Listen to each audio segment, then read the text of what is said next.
Bismillahirrahmanirrahim. Assalamualaikum warahmatullahi wabarakatuh. Alhamdulillahi wahdah, sadaqa wa'dah wa nasara 'abdah wa 'azza jundahu wa hazamal ahzaba wahdah.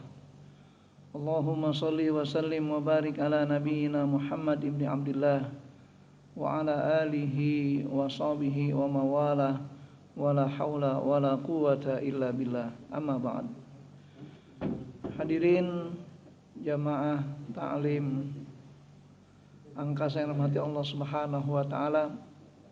Bersyukur kita pada Allah Subhanahu wa taala di pagi yang cerah ini, walaupun setelah turunkan hujan pada kita semua sebagai hujan rahmat. Kita bersyukur bisa bersilaturahim di antara kita semuanya, walaupun dengan media online seperti ini, yang kita berharap senantiasa mencatat upaya dan niat kita sebagai bentuk takwa dan ibadah pada Allah Subhanahu wa taala. Salat dan salam semoga senantiasa tercurah pada Nabi besar Muhammad sallallahu alaihi wasallam, uswatuna wa qudwatuna, contoh teladan bagi kita, yang kita berharap mampu berqudwah pada beliau dan senantiasa meneladaninya dalam setiap kehidupan kita, baik untuk bekal hidup kita di dunia ini pun di akhirat kelak. Amin ya rabbal alamin. Jamaah rahimakumullah. Tema kajian kita pada pagi hari ini tentang bagaimana pentingnya kita sebagai seorang mukmin membangun silaturahim dengan dua bentuk. Sesuai dengan firman Allah dalam surat Al-Imran ayat 112, Allah nyatakan, A'udzubillahi minasyaitonirrajim. Duribat alaihimuz zillatu ainama suqifu illa bihablim minallah wa hablim minan nas. Shadaqallahul azim.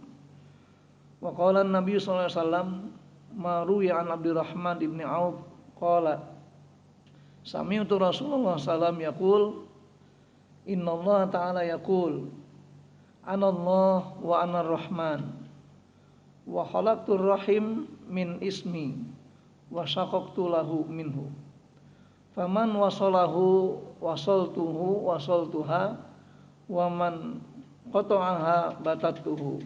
Rawahu Abu Daud. Dari ayat Al-Quran dan hadis Nabi SAW ini tergambar bagi kita semua sebagai seorang mukmin bahwa Allah SWT melaknat orang-orang Bani Israel dengan firman-Nya itu karena sifatnya senantiasa mereka selalu memutus hubungan silaturahim. Padahal silaturahim merupakan hal yang Allah perintahkan. Sehingga kata Allah firman-Nya, duribat alaihimuz zillah. Allah tetapkan kenistaan bagi mereka ainama suqifu, dimanapun mereka berada. Illa bihablim minallah wa hablim minan nas. Kecuali mereka yang mau menjalin hubungan dengan Allah dan juga hubungan dengan manusia. Itu artinya dari dasar ayat tersebut tergambar bagi kita sebagai seorang mukmin, sebagai hamba Allah ini, bahwa kebaikan hidup kita sebagai manusia harus dibangun dengan dua cara. Yang pertama adalah silaturahim yang terjalin, artinya hubungan terjalin kepada Allah dalam bentuk ibadah mahdoh. Dan yang kedua, hubungan kita sama manusia sebagai bentuk silaturahim antara kita semuanya. Begitu pula ketika Allah SWT menyatakan hadis kursinya tadi, digambarkan bahwasanya Allah SWT menjadikan rahim itu adalah sebagian dari nama Allah, itu sifat Ar-Rahman. Sehingga kata Allah, faman wasalaha, barang siapa yang mampu menjalin silaturahim di antara mereka, Allah akan hubungkan mereka dalam kehidupannya itu. Dan sebaliknya, barang siapa yang memutuskan hubungan silaturahim, Allah akan hilangkan keberkahan hidupnya. Jamaah rahimakumullah. Dari dasar ayat dan hadis ini, kita sebagai seorang mukmin perlu memahami bahwa hidup kita sebagai hamba Allah, ini sebagai manusia, Allah tetapkan kita sebagai makhluk individu plus makhluk sosial. Artinya dalam kita beribadah, bahwa nuansa ibadah kita harus memiliki dua hal ini. Ada ibadah yang bersifat mahdoh, yaitu semata-mata kita kepada Allah saja, seperti ketika kita berpuasa, kita sholat, membaca Al-Quran dan sebagainya. Ini semua ibadah mahdoh. Kenapa mahdoh? Urusan kita dengan Allah. tidak ada urusan dengan manusia. Oleh karena itu ketika seorang manusia berpuasa, enggak ada urusan dengan manusia lainnya. Dia hanya urusan dengan Allah SWT. Begitu pula sholat. Kita komunikasi dengan Allah, maka tidak ada urusan dengan manusia yang lain. Tapi beda halnya dengan ibadah muamalat.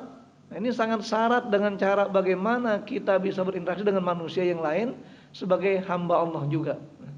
Oleh karena itu jamaah rahimakumullah, dalam prakteknya kita mengenal minimal ada 2 bentuk silaturahim yang kita harus bangun. Yang pertama, silaturahim yang semata-mata hanya ingin mendapat nilai pahala dari Allah Subhanahu wa taala. Nah, silaturahim seperti inilah yang kita katakan yang prinsipnya kata Allah SWT dalam hadis dikatakan oleh Rasulullah SAW, ar-rahimuna yarhamuhumur rahman, irhamu man fil ardi yarhamukum man fis sama. Silaturahim yang seperti ini, silaturahim sandarannya karena adanya sifat kasih sayang antara kita semuanya. Dan saya yakin kita semuanya memiliki sifat kasih sayang. Karena Allah menciptakan kita dari rahim seorang ibu, di mana kata rahim itu merupakan istiqaq, pengambilan kata-kata dari sifat Rahman Allah SWT itu. Makanya sungguh sangat naib, sungguh sangat binasa ketika manusia dalam hidupnya tidak pernah mau menjalin silaturahim dengan dasar kasih sayang sebagai seorang yang beriman beragama Allah SWT ini. Karena kita tahu bahwasanya janji Allah tadi dalam hadis Rasul dikatakan ar-rahimuna yarhamuhumur rahman. Orang-orang yang memiliki belas kasih sayang maka akan disayangi oleh Allah, zat yang maha rahman. Oleh karena perintahnya itu irhamu man fil ardi, kasihanilah, sayangilah makhluk Allah di muka bumi ini, niscaya Allah akan mengasihani kita dan juga makhluk yang di langit yang Allah ciptakan itu. Jamaah rahimakumullah, dari dasar ini kita bisa melihat kembali bahwa manakala kita membangun silaturahim yang sandarannya karena sifat rahman kita, kasih sayang kita ini, otomatis kita berarti mengikuti aturan perintah Allah SWT. Itulah bentuk pertama silaturahim sebagai seorang mukmin, sebagai seorang manusia. Ketika mereka bangun silaturahim tersebut, niatnya adalah karena mencari ridha Allah Subhanahu wa taala. Hadirin hadirat jamaah rahimakumullah. Yang kedua, kita juga perlu memahami bahwa silaturahim ini bisa dasarnya karena kita sama-sama memiliki silsilah, memiliki nasab yang sama. Oleh karena itu ada sebuah hadis Rasulullah SAW mengatakan, ja'a rajulun min bani Salamah, datang seorang laki-laki kepada Rasulullah SAW. Dan Abu Hurairah menggambarkan dalam riwayatnya itu mengatakan, ta'allamu min ansabikum, pelajarilah tentang nasab-nasab silsilah kalian, ma tasiluna bi arhamakum, bahwa melalui nasab tersebut kita bisa menjalin silaturahim antara kita semuanya. Karena kita tahu bahwa fa inna silaturahim, sesungguhnya silaturahim dibangun atas dasar kesamaan rahim, artinya silsilah dan keluarga itu. Pertama kata Rasulullah, mahabbatun fil ahli, akan menambah kecintaan kita kepada sama saudara kita dan keluarga kita. Yang kedua, masaratun fil mal, akan menambah keberkahan harta kita. Karena harta yang sifatnya sarwah itu merupakan salah satu amanat dari Allah agar kita bisa meningkatkan kualitas harta kita. Dan yang ketiga, mansaatun fil as, dia akan menambah kenangan baik hidup kita di dunia ini. Jamaah rahimakumullah. Oleh karena itu bentuk kedua silaturahim kita bangun sebagai orang yang memiliki silsilah nasab yang sama, menggambarkan betapa perlunya kita mempelajari dan mengenal siapa keluarga kita sebenarnya, siapa saudara kita, dan bagaimana hubungan kita dengan mereka. Ini kadang-kadang yang sering terjadi dan kita sayangkan ketika seorang kakak tidak lagi mengenal adiknya, seorang adik tidak lagi mengenal kakaknya, seorang paman tidak lagi mengenal ponakannya, seorang keponakan tidak mengenal pamannya, gara-gara seorang tersebut lebih kaya, lebih jaya dari saudara yang lainnya. Na'udzubillah, na'udzubillah. Ini bentuk yang kedua yang kita harus paham tentang urgensi silaturahim bagi kita sebagai seorang muslim. Nah, dari dua bentuk urgensi silaturahim inilah kita bisa mengenal dan kita bisa tahu bahwasanya membangun hidup yang baik, bagaimana Allah nyatakan tadi, illa bihablim minallah wa hablim minan nas. Kecuali mereka-mereka yang mampu menjalin hubungan dengan Allah dalam bentuk ibadah mahdonya. Dan yang kedua, wa hablim minan nas, menjalin hubungan baik dengan manusia dengan menciptakan antara mereka semuanya. Jamaah rahimakumullah. Kemudian kita tahu bahwasanya silaturahim bagi kita sebagai seorang mukmin tidak cukup hanya dalam bentuk silaturahim jasmaniah saja. Artinya silaturahim jasmaniah ini silaturahim yang masing-masing memberikan respon satu yang lainnya. Contoh pada saat ini, inilah bentuk pertama kita sebagai seorang mukmin bersilaturahim secara jasmaniah.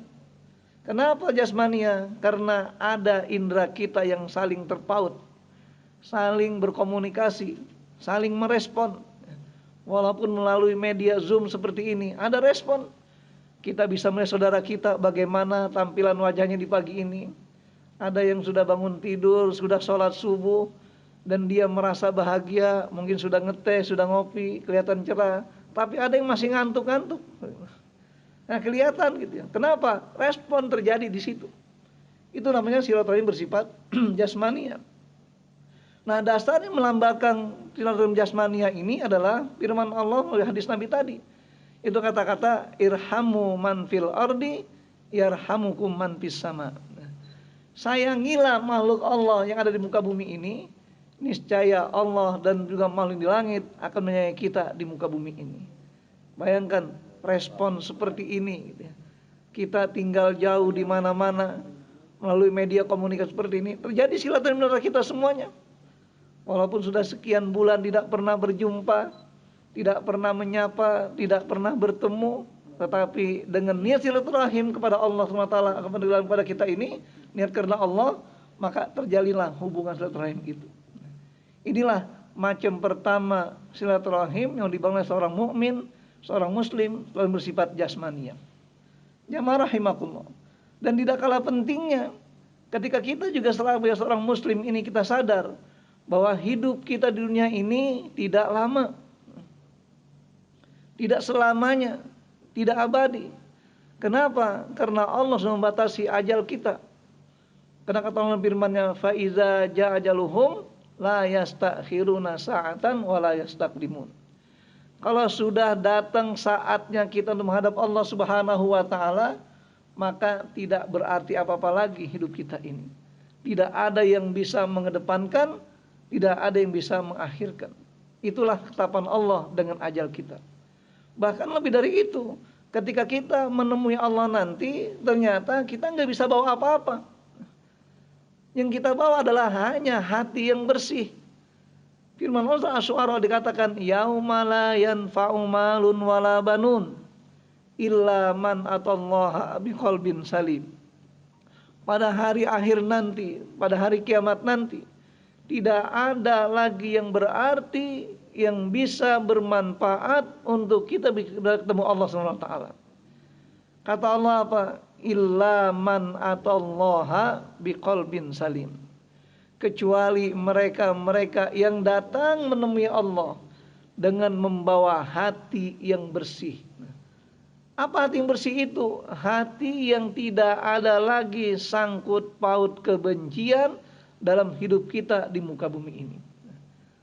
Oleh karena itu jamaah rahimakumullah, di samping kita sebagai makhluk sosial ini membangun silaturahim secara jasmania, secara fisik, secara indrawi, yang kita lakukan seperti sekarang ini, perlu diingat ada hal yang penting bagi kita sebagai seorang mukmin, yaitu yang menyatukan kita semua sebagai hamba Allah, silaturahim bersifat ruhaniyah.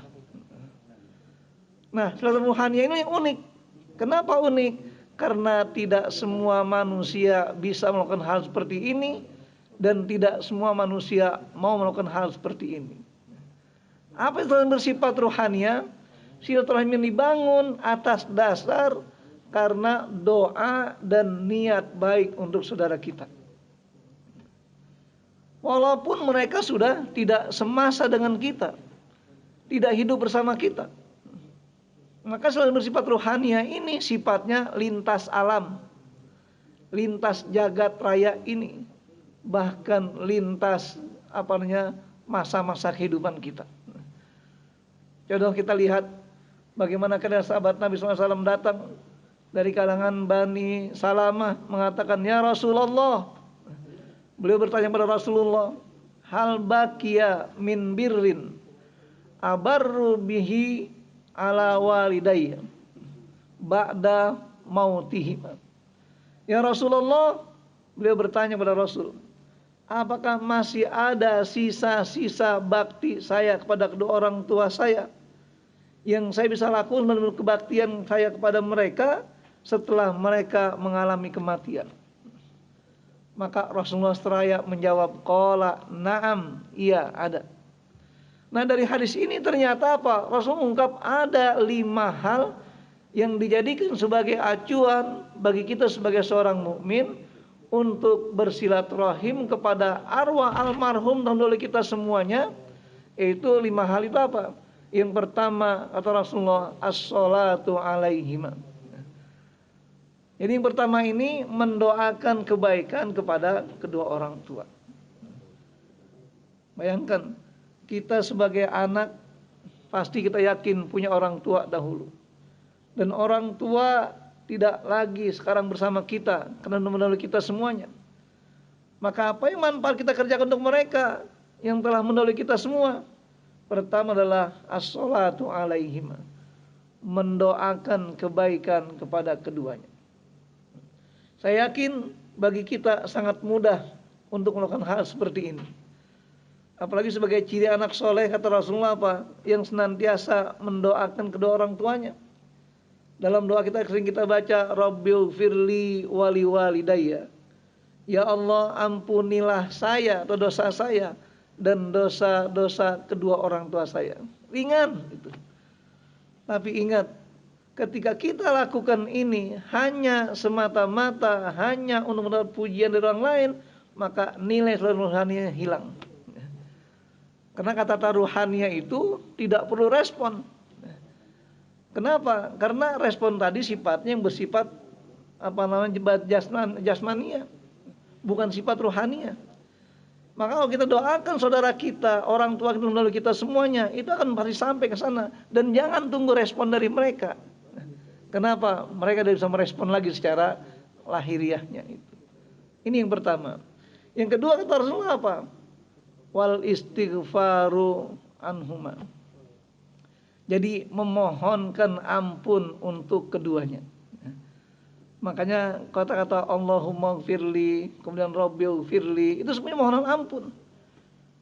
Wali walidayya, untuk kedua orang tua, mohonan ampun. Dan termasuk ketika Rasul mengajarkan kepada orang-orang yang habis menguburkan jenazah, kata apa? Mintalah fas'alullah as-sabat. Mintalah kepada Allah agar mereka menetapkan imannya di alam kubur itu. Ini terjadi silaturahim, komunikasi yang bersifat ruhaniah saja. Kenapa ruhaniah? Karena dasarnya imannya sama pada Allah SWT itu. Kemudian yang ketiga kata Rasulullah, wa infazu ahdihima mim ba'dihima. Jadi melaksanakan, menunaikan wasiat-wasiatnya setelah beliau wafat.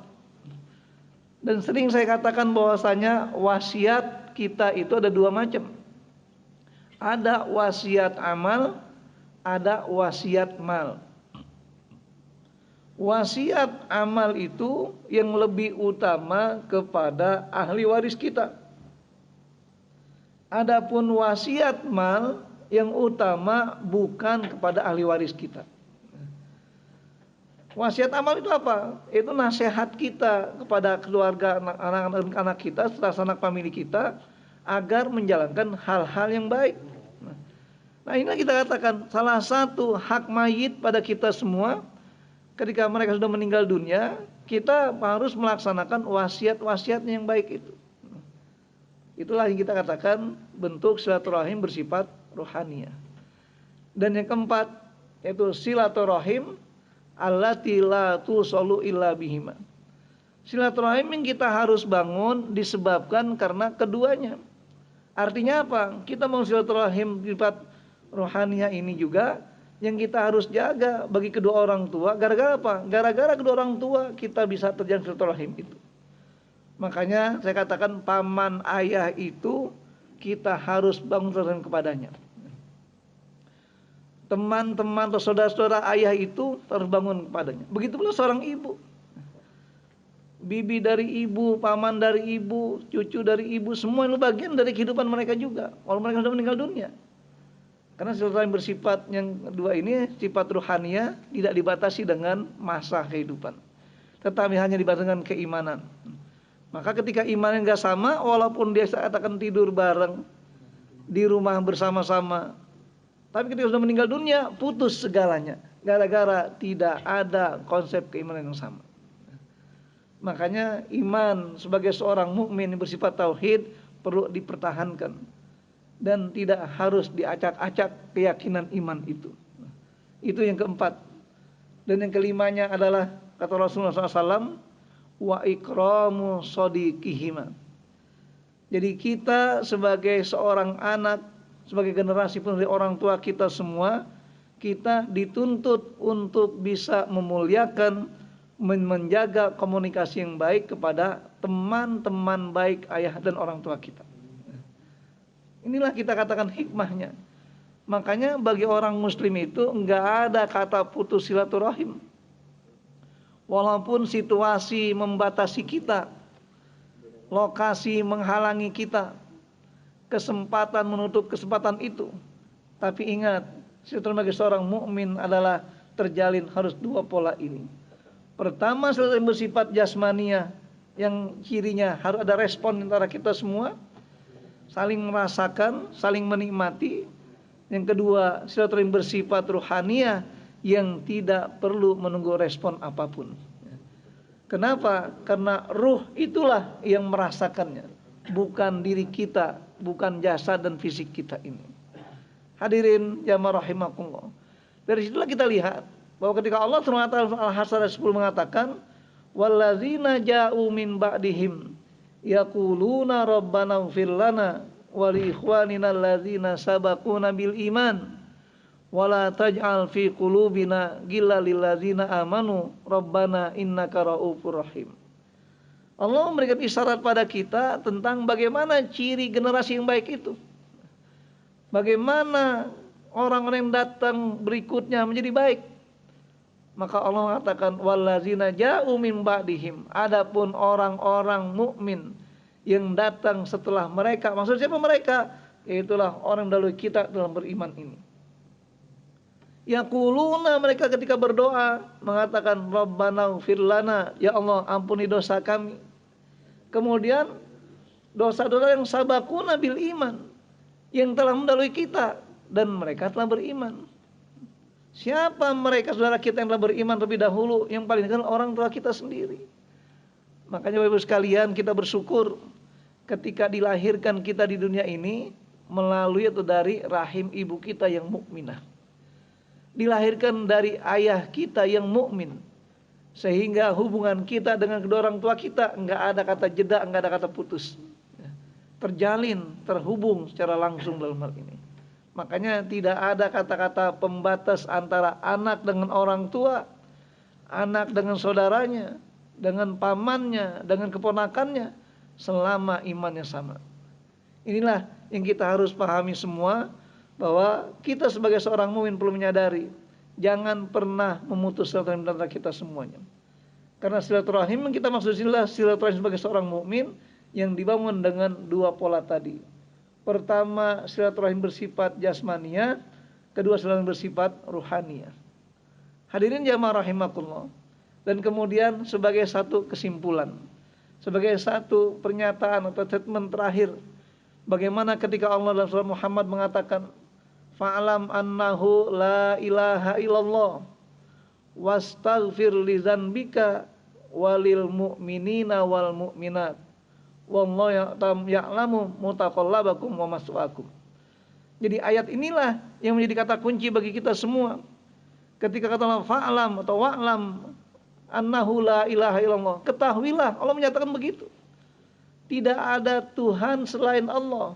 Itu artinya apa? Kita bangun konsep tauhid itu. Makanya ketauhidan Allah turunkan pada kita sebagai konsep ketuhanan yang benar, tidak boleh kita artikan dengan selain itu. Walaupun sekarang jadi polemik bagi kita ini ketika ingin memahami arti ketuhanan yang Maha Esa. Bagi umat Islam, kata tauhid harga mati. Kenapa? Karena itulah yang menetapkan segala amal kita diterima oleh Allah Subhanahu wa taala. Kita tahu, fa'lam annahu la ilaha illallah. Ketahuilah tidak ada Tuhan selain Allah. Wastaghfir li dzanbika, mohonkan ampun Allah dengan dosa kalian. Kemudian walil mu'minin wal mu'minat. Bayangkan Allah gambarkan setiap hidup kita ada hubungan orang mukmin yang lain dan bahkan orang mukminat yang lainnya juga. Kenapa demikian? Karena Allah menjelaskan pada kita semuanya, dialah Allah yang tahu segala tentang hari akhir hidup kita ini. Di mana kita hidup, di mana kita berbaring, di mana kita berusaha, dan di mana kita kembali nanti. Jadi dalam hal ini ya kita berupaya memahami sejauh mana pentingnya membangun silaturahim dengan dua pola itu. Kalau kita ingin sempurna iman kita, sempurna penghambaan kita pada Allah Subhanahu wa taala, maka bangunlah dengan dua pola ini. Baik silaturahim yang dasarnya karena kasih sayang kita miliki, sifatnya umum, atau silaturahim yang sandarannya karena kita tahu nasab dan keturunan kita. Nah, tinggal kita yang harus menjadikan sebuah bagian hidup kita ini agar kita mampu menjadi orang muslim yang sempurna dan keimanan yang benar pada Allah Subhanahu wa taala. Itulah jamaah rahimakumullah, ya, sekedar mengenang kembali kajian-kajian subuh yang kita lakukan sebelum-sebelumnya ini, ya, bahwa tidak ada waktu yang berlalu dalam kehidupan kita kecuali iman kita, amal soleh kita, ibadah kita harus terus meningkat dan terus stabil. Termasuk komunikasi kita, silaturahim kita jangan pernah terputus walaupun lingkungan kita, kemudian suasana kita saat ini membatasi hal itu semuanya. Itulah harapan kita semua, dan akhirnya saya ucapkan terima kasih atas segala perhatiannya dan juga atas segala konsistensinya untuk nantiasa mengikuti kajian-kajian di dalam program kita seperti ini. Mudah-mudahan Allah nantiasa mencatat sebagai bentuk kebajikan kita pada Allah Subhanahu wa taala, dan Allah pertemukan kita di surganya bersama-sama, bukan lewat Zoom lagi, tapi kenyataan yang kita rasakan. Artinya baik secara jasmania dan juga baik secara ruhania. Itulah pertemuan yang sempurna yang kita ingin mendapatkan ridha Allah Subhanahu wa taala. Saya kira itu, terima kasih sekali lagi dan mohon maaf dari kekeliruan dan kekurangannya. Wabillahi hidayah wa taufik. Wassalamualaikum warahmatullahi wabarakatuh.